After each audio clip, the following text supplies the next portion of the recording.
నమస్తే, welcome to our channel. So first time కనుక మన ఛానల్ చూస్తుంటే ఒకసారి లైక్ చేసి వీడియో సబ్స్క్రైబ్ చేసి మీ ఫ్రెండ్స్ కూడా షేర్ చేయండి. సో ఈరోజు అసమాపక క్రియాభేదాలు అంటే దీనిని కాలాలు అని కూడా అంటారనమాట.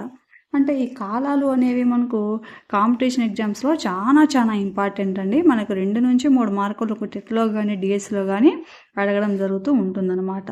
సో ఫస్ట్ వీటిలో వచ్చేసి మనకు మొత్తం 4 రకాలు. ఒకటి క్వార్ధకము. క్వార్ధకములో ఏమొస్తుందంటే ఈ అంటే జరిగిపోయిన కాలాన్ని తెలిపేది ఏమంటారంటే భూతకాలిక అసమాపక క్రియ.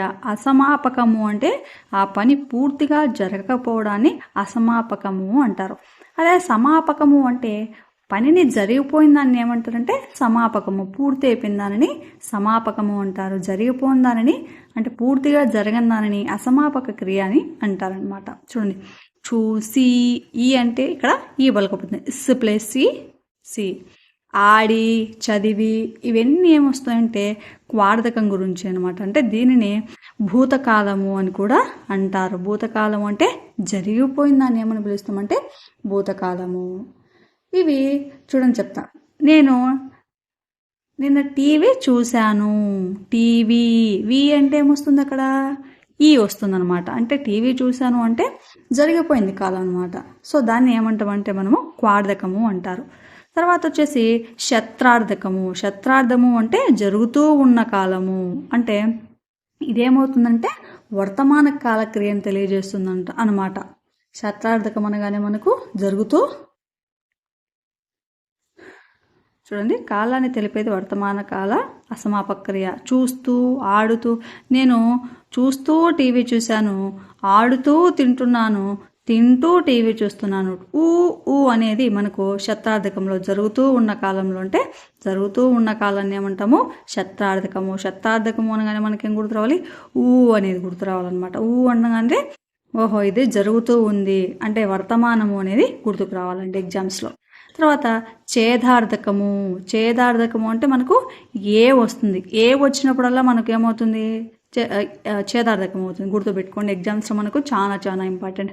3 నుంచి 4 మార్కులకు వీటి నుంచి కాలక్రియల నుంచి అయితే రావడం జరుగుతుంది టెట్లో అయితే.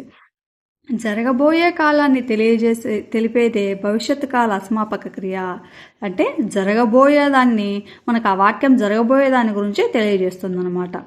ఉదాహరణ చూస్తూ, ఆడితే, వస్తే ఇవన్నీ మనకేమొస్తున్నాయి అంటే మనకు ఛేదార్థకంలో అయితే రావడం జరుగుతుందనమాట. అంటే జరగబోయే కాలం భవిష్యత్తు గురించి తెలుగుతుందనమాట. అంటే నేను టీవీ చూడబోతున్నాను అంటే ఏం చెప్తుంది? మనకు జరగబోయేదాని గురించి చెప్తుంది.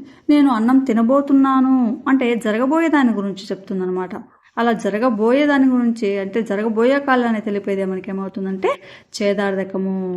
ఇది ఛేదార్థకంలో ఏమొస్తుందో మనకు ఏ అనేది వస్తుంది. తర్వాత అప్యర్థకము అంటే ఇన అని వస్తుందన్నమాట. అంటే చూడండి, వ్యతిరేకార్థక క్రియనే అప్యర్థక కావ్యం అంటారు. అందులో చూసిన, ఆడిన, వచ్చిన అనే పదాలు మనకు రావడం జరుగుతుంది. అదేవిధంగా ఇంకొకటి కూడా ఉందన్నమాట మనకు తద్ధర్మార్థక కావ్యం.